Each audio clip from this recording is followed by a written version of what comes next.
Well, the concept behind rising blood alcohol is that when you leave the bar, say, and maybe you had one for the road, maybe you didn't, or maybe you just finished your beer, or maybe you just drank a beer right before you left, or maybe you took a shot right before you left.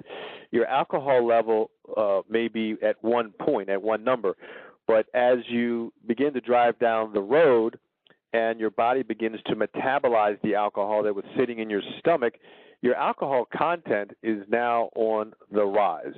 So, for example, if you're driving down the road after having just left the bar, you get pulled over, you get arrested, and perhaps you were not feeling any of the ramifications of consuming alcohol at the time because maybe you just drank that last shot or that last beer. But by the time you get to the police station, that number, your BAC number, is actually on the rise. It's actually increasing. And by the time you blow in the machine, which could be a half an hour later, it could be an hour later, your BAC number could be substantially higher than it was at the time of the arrest. So once again, this can be fairly detrimental. Here's an example where this really plays out. Say you were at dinner with your spouse, and you had dinner, and maybe you had some wine with dinner, or maybe you had a post-dinner drink.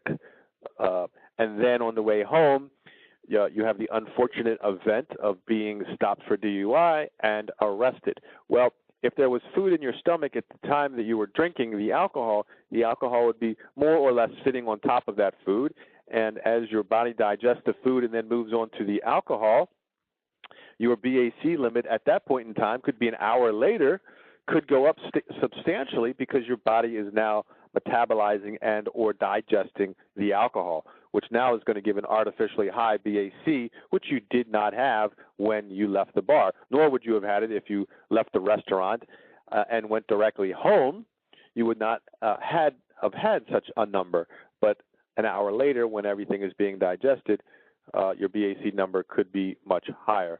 It's sort of the concept that you experience when you go out initially maybe and have a drink or two, and you get that feeling of, oh, I don't feel anything, and then all of a sudden 20 minutes later you're like, whoa, all of a sudden I feel the impact of this alcohol. Well, that's the alcohol being metabolized at that point in time, and had somebody tested your BAC at that moment in time, it would be higher than it was earlier upon the consumption of alcohol.